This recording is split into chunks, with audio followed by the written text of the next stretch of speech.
We're going to be talking about Chapter 6 now, which is on the normal distribution. The last types of probability distributions we've seen, and so far the only kinds that we've seen, have been discrete probability distributions.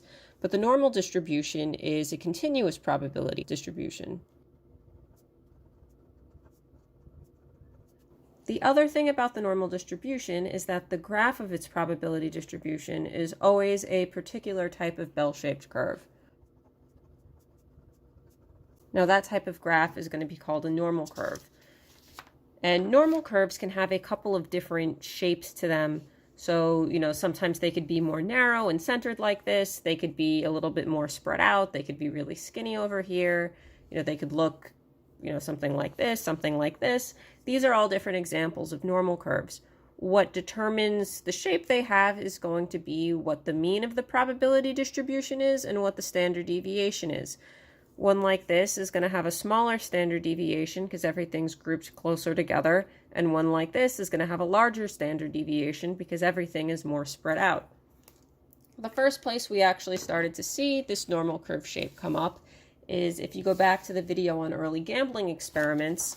We had graphed some discrete probability distributions and found that, well, if we look at the histograms, they're roughly bell-shaped. We kind of see this type of shape showing up here. And another example we had was this one. This shape, it's a histogram, it's not a continuous probability distribution, but we still do see this type of a bell shape here.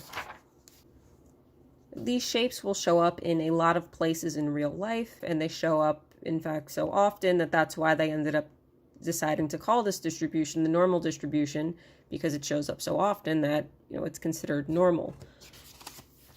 So when we talk about normal curves, there are some traits that all normal curves have in common, no matter, what their particular shape looks like.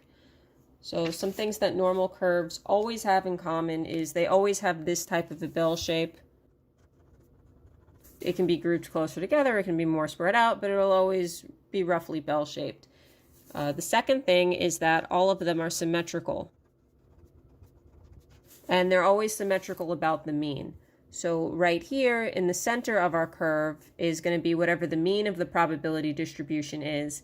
And you're going to have half of the data values are going to be represented over here, and the other half of the data values are going to be represented here.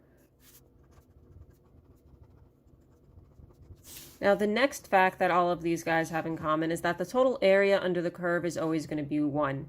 And this is something that we're going to use to solve problems starting in the next couple of sections related to normal curves. So if the area under the whole curve is 1, and we're told that it's symmetrical about the mean, that means the area under this piece is going to be 0.5, and the area under this half is going to be 1, again, also going to be 1/2.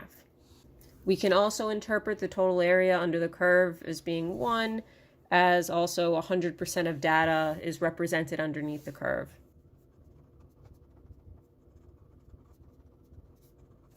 Now there are some additional facts that we need another diagram to get to about where the data actually is. So here we have another normal curve. What's also true about a normal curve is that we still have our mean in the center, and if we go between plus and minus 1 standard deviation, that depends on whatever the standard deviation of the particular probability distribution is, 68% of the data is going to fall within here. If we go between plus and minus 2 standard deviations away from the mean, we're going to end up having 95% of the data in there. And if we go between plus and minus 3 standard deviations away from the mean, well, we end up with 99.7% of the data between those 2 points. So this is stuff that's going to be true for any type of normal curve, no matter what it looks like. But to make solving certain problems easier, there's a special type of normal curve called a standard normal curve, where there are a couple of additional things that are true, and using the standard normal curve to solve problems makes, generally everybody's lives easier. Okay, so the additional facts that we get from the standard normal curve is that the mean of a standard normal curve is always 0 and the standard deviation is always 1. So if we were to go back here and we were to make this a standard normal curve, this mean here would be equal to 0. that standard deviation, right, is 1, and then 2 standard deviations away would be 2, 3 standard deviations away would just be 3. This would become -1, that would become -2, and that would become -3. Yeah, and all of this is information that we're going to be using to start solving probability problems relating to the normal distribution in the next couple of sections.